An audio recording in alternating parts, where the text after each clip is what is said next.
Hi, we're going to demonstrate for you the lab and the options for you with the Wave modeling kit. It's the one that has the springs. We're going to show you what's in that kit and some ways to use it for several of our units in 8th grade.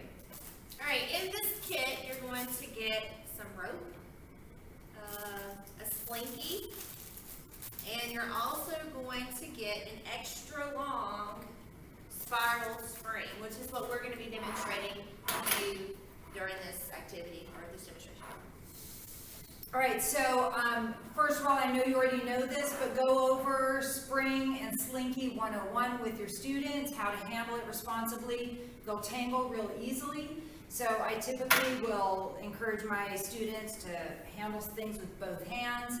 And I don't know about you, Heather, we do this one on the ground. Yes. Okay. So they will do the slab on the ground. They love it.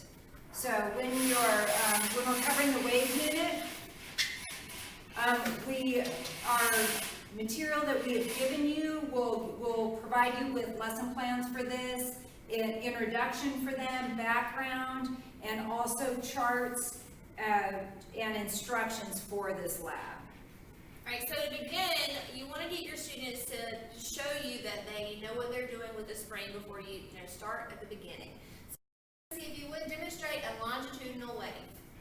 So make sure you tell them one person needs to hold the other end still. They don't do it at the same time. The other person will push back and forth, push and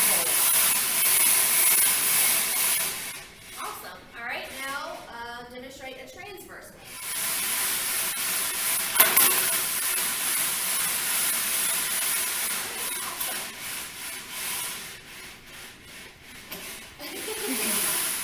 All right. You can do the same activity with the Slinky as well. It gives them a really good visual.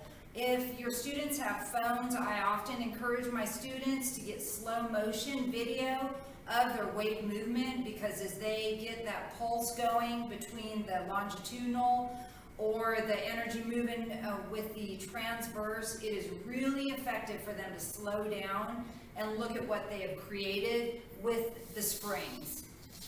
Also, what you want to reinforce in this is that waves carry energy and not matter. So what I will often do is and we've provided you with masking tape.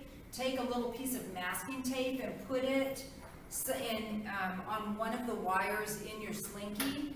And as you go, you can ask, and I think our material asks this as well, or you can do just kind of a verbal, formative assessment with them and ask them, did the tape travel from one end to the other?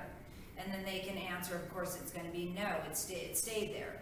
And we said, and then the pulse represents the energy. You can ask them what did their Slinky carry, what did their spring carry, and they'll hopefully answer by saying energy, but they'll clearly see that it does not move matter, it just moves energy.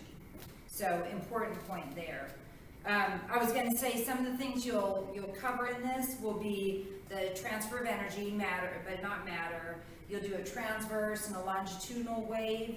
I've also we've provided some materials that will help them help you lead a lab with them that where they will document wave speed. So they'll follow the pulse as they get better and more experience and kind of get your approval for how they're moving their waves. They will time the speed of the wave and do 3 trials for that as well. This will help them as they get faster and they slow down. They'll be able to actually model wave speed, but frequency as well. So that's in the lessons that we have given you as well. Yeah, just make sure you break the spring back out when you're going over the properties of waves. This is another teaching tool to use with that when you're trying to show them, okay, frequency, what is versus wavelength, how are they related, what is their relationship? Wave speed is another great one that we're providing with you. So make sure you use this for more than just demonstrating the different types of